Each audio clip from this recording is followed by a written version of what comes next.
السلام علیکم ناظرین، میرا نام ہے ہارون اجاز۔ امید کرتا ہوں آپ سب خیریت سے ہوں گے۔ آج کے اس سیشن کے اندر میں آپ کو بتانے جا رہا ہوں کہ حضرت عیسیٰ علیہ السلام نے اس دنیا میں سب سے پہلے کس مردے کو زندہ کیا تھا۔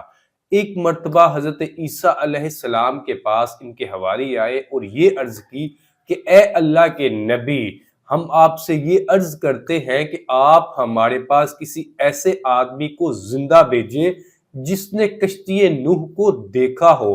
ہم اس شخص سے کشتی نوح کے بارے میں حالات معلوم کرنا چاہتے ہیں۔ اس کے بعد حضرت عیسیٰ علیہ السلام اپنے ان حواریوں کو لے کر مٹی کے ایک ٹیلے پر چلے گئے اور وہاں جا کر مٹی کو اپنی ہتھیلی میں اٹھایا اور اپنے حواریوں سے پوچھا کہ اے حواریوں، کیا تم جانتے ہو یہ مٹی کس کی ہے؟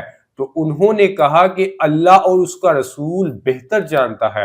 تو حضرت عیسیٰ علیہ السلام نے اپنے حواریوں سے کہا کہ یہ حام بن نوح کی مٹی ہے۔ پھر حضرت عیسیٰ علیہ السلام نے حام بن نوح کی مٹی کے اوپر اپنا عصا مبارک مارا اور یہ فرمایا قم بإذن اللہ، اللہ کے حکم سے اٹھ جاؤ۔ جو ہی حضرت عیسیٰ علیہ السلام نے یہ الفاظ کہے، ساتھ ہی حام بن نوح اپنے سر سے مٹی جاڑتا ہوا قبر سے نکل آیا، اور جب وہ باہر آیا تو وہ بہت بوڑھا ہو چکا تھا۔ حضرت عیسیٰ علیہ السلام نے اس سے پوچھا کہ کیا تم اسی حال میں ہلاک ہوئے تھے؟ تو اس نے جواب دیا نہیں، جب میں ہلاک ہوا تھا اس وقت میں جوان تھا۔ جب آپ کی آواز آئی تو مجھے ایسے لگا کہ قیامت برپا ہو گئی ہے، جس کے خوف سے میرے سارے کے سارے بال سفید ہو گئے۔ حضرت عیسیٰ علیہ السلام نے حام بن نوح سے کہا کہ ہمیں کشتی نوح کے متعلق حالات بتاؤ۔ حام بن نوح نے حضرت عیسیٰ علیہ السلام اور ان کے حواریوں کو بتایا کہ کشتی نوح کی جو لمبائی تھی وہ تقریباً 1200 گز تھی، اور کشتی نوح کی جو چوڑائی تھی وہ تقریباً 600 گز تھی۔ کشتی نوح کے 3 حصے تھے، ایک حصے میں انسان تھے، دوسرے حصے میں مویشی اور چوپائے تھے، تیسرے حصے میں پرندے تھے۔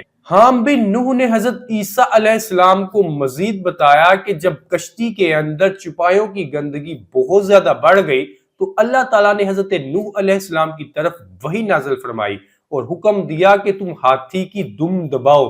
حضرت نوح علیہ السلام نے جب ہاتھی کی دم دبائی تو اسی وقت ایک نر اور ایک مادہ خنزیر نکلتے ساتھ ہی یہ دونوں گندگی کے اوپر جپٹ پڑے اور اس نے تمام کی تمام گندگی صاف کر دی۔ حام بن نوح نے حضرت عیسیٰ علیہ السلام اور ان کے حواریوں کو مزید بتایا کہ کشتی کے اندر چوہا کشتی کو کاٹ رہا تھا، تو اللہ تعالیٰ نے حضرت نوح علیہ السلام کی طرف وحی فرمائی اور حکم دیا کہ شیر کی دونوں آنکھوں کے درمیان مارو۔ حضرت نوح علیہ السلام نے شیر کی دونوں آنکھوں کے درمیان مارا تو ایک نر اور مادہ بلہ اور بلی نکلے، وہ نکلتے ساتھ ہی چوہے کے اوپر جپٹ پڑے۔ اس کے بعد حضرت عیسیٰ علیہ السلام نے حام بن نوح سے سوال کیا کہ حضرت نوح علیہ السلام کو کیسے معلوم ہوا کہ سارے کے سارے شہر غرق کر دیے گئے ہیں؟ حام بن نوح نے حضرت عیسیٰ علیہ السلام کو بتایا کہ حضرت نوح علیہ السلام نے یہ معلوم کرنے کے لیے کوے کی ڈیوٹی لگائی اور اس کو معلوم کرنے کے لیے بھیجا کہ کیا سارے کے سارے شہر غرق کر دیے گئے ہیں، تو کوا اس ڈیوٹی کو نبھانے کے لیے گیا، لیکن جب وہ اپنے سفر پر نکلا تو وہ ایک مردار کے اوپر بیٹھ گیا اور اس کو کھانے لگا۔ اس کی وجہ سے اس کو دیر ہو گئی اور واپس نہ آیا، تو حضرت نوح علیہ السلام نے کوے کے لیے بد دعا کی۔ یہی بد دعا ہے جس کی وجہ سے کوا آج بھی انسانوں کے گھروں میں نہیں رہتا، بلکہ یہ انسانوں سے ڈرتا ہے اور دور رہتا ہے۔ حام بن نوح نے بتایا کہ اس کے بعد حضرت نوح علیہ السلام نے کبوتر کو بھیجا تو کبوتر اپنے پاؤں میں مٹی اور زیتون کے پتے لے کر حاضر ہوا، تو حضرت نوح علیہ السلام کبوتر کی اس ڈیوٹی سے بہت ہی خوش ہوئے اور کبوتر کے لیے دعا فرمائی اور اس کے گلے میں ایک ہار پہنایا۔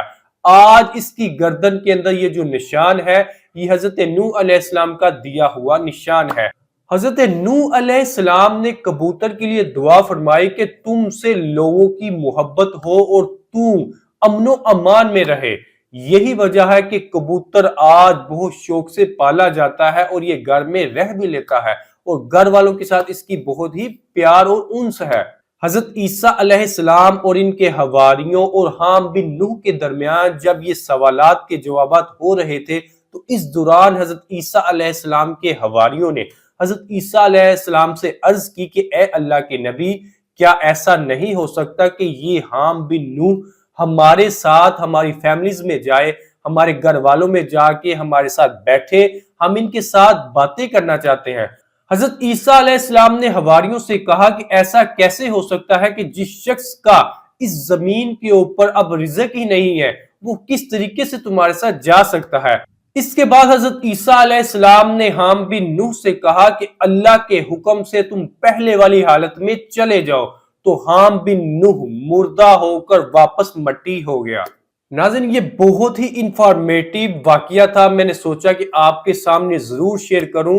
حضرت عیسیٰ علیہ السلام نے اس دنیا کے اندر سب سے پہلے جس شخص کو زندہ کیا تھا وہ حضرت نوح علیہ السلام کا بیٹا تھا، اور اس کا نام حام بن نوح تھا، اور اس کو زندہ کرنے کی وجہ یہ تھی کیونکہ آپ علیہ السلام کے حواریوں نے آپ سے سوال کیا تھا کہ ہم دیکھنا چاہتے ہیں کہ کوئی ایسا بندہ آئے جس نے حضرت نوح علیہ السلام کی کشتی کو دیکھا ہو، اور ہم کشتی نوح کے متعلق مختلف طرح کے سوالات کرنا چاہتے ہیں۔ ناظرین، آپ خود اندازہ کریں کہ حضرت عیسیٰ علیہ السلام کا ٹینیور کب ہے اور حضرت نوح علیہ السلام کا ٹینیور کب گزرا ہے۔ ان دونوں نبیوں کے درمیان کئی ہزار سالوں کا وقفہ ہے۔ ان ہزاروں سالوں کے وقفے کے بعد بھی حضرت عیسیٰ علیہ السلام نے اللہ تعالیٰ کے حکم سے اس مردے کو زندہ کیا جو حضرت نوح علیہ السلام کا بیٹا تھا۔